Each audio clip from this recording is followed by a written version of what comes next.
Covid കാലത്ത് തൊഴിൽ പ്രതിസന്ധി നേരിട്ട പ്രവാസികളെ ചേർത്ത് പിടിച്ചത് ഇടത് സർക്കാരായിരുന്നു. ഇക്കാലയളവിൽ സഹായധനമായി പ്രവാസികൾക്ക് സർക്കാർ നൽകിയത് 67,41,00,000 രൂപയാണ്. കോവിഡ് ബാധിച്ച് മരിച്ച പ്രവാസികളുടെ പെൺമക്കൾക്ക് ധനസഹായം നൽകുന്ന പ്രവാസി തണൽ പദ്ധതി പ്രകാരം 403 പേർക്ക് 1,75,000 രൂപ വിതരണം ചെയ്തതായും വിവരാവകാശ രേഖകൾ പറയുന്നു. മഹാമാരിക്കാലത്ത് ലോകം മുഴുവൻ വിറങ്ങലിച്ചു നിന്നപ്പോഴാണ് അതിജീവന പോരാട്ടങ്ങൾക്ക് കേരളം മാതൃകയായി മാറുന്നത് എല്ലാവരും കണ്ടത്. സമസ്ത മേഖലകളിലേക്കും സർക്കാർ സഹായം എത്തിയപ്പോൾ പ്രവാസികളെ ചേർത്തുപിടിക്കാനും ഇടത് സർക്കാർ മറന്നില്ല. അപ്രതീക്ഷിത പ്രതിസന്ധിയിൽ തൊഴിൽ നഷ്ടപ്പെടുമെന്ന് ഭയപ്പെട്ടവർക്ക് കൈത്താങ്ങാവുകയായിരുന്നു പിണറായി സർക്കാർ. 2020 ജനുവരി 1 ശേഷം വിദേശ രാജ്യങ്ങളിൽ നിന്ന് മടങ്ങിയെത്തി പിന്നീട് ലോക്ക്ഡൗൺ കാരണം തിരികെ തൊഴിലിടങ്ങളിലേക്ക് പോകാൻ കഴിയാതിരുന്നവർക്ക് 5,000 രൂപ വീതം അടിയന്തര ധനസഹായം അനുവദിക്കുകയായിരുന്നു സർക്കാർ.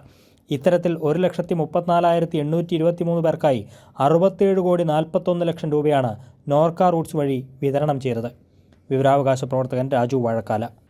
കോവിഡ് കാലഘട്ടത്തിൽ ഏറ്റവും കൂടുതൽ ദുരിതമനുഭവിച്ച പ്രവാസികളെ ചേർത്ത് പിടിച്ച് അവരെ മുന്നോട്ട് കൊണ്ടുപോയ സർക്കാരാണ് പിണറായി വിജയൻ സർക്കാരെന്ന് നമുക്ക് ഈ രേഖകൾ പരിശോധിക്കുമ്പോൾ, അവർക്ക് നൽകിയിട്ടുള്ള സഹായത്തിൻ്റെ കണക്കുകൾ പരിശോധിക്കുമ്പോൾ മനസ്സിലാവും. കോവിഡ് ബാധിച്ചു മരിച്ച പ്രവാസികളുടെ പെൺമക്കൾക്ക് ധനസഹായം നൽകുന്ന പ്രവാസി തണൽ പദ്ധതി പ്രകാരം 403 പേർക്ക് 1,75,000 രൂപയും വിതരണം ചെയ്തിട്ടുണ്ട്. കൂടാതെ കോവിഡ് ബാധിതരായ 200 പ്രവാസികൾക്ക് 10,000 രൂപ വീതം 20 ലക്ഷം വിതരണം ചെയ്തിട്ടുണ്ടെന്നും വിവരാവകാശ രേഖയിൽ വ്യക്തമാക്കുന്നു. കൈരളി ന്യൂസ്, കൊച്ചി. KPCC അധ്യക്ഷ സ്ഥാനം പിടിച്ചുവാങ്ങിയെങ്കിലും കോൺഗ്രസിൽ കെ സുധാകരൻ ഒറ്റപ്പെടുകയാണ്. എത്ര കാലം ഈ രീതിയിൽ അദ്ദേഹത്തിന്റെ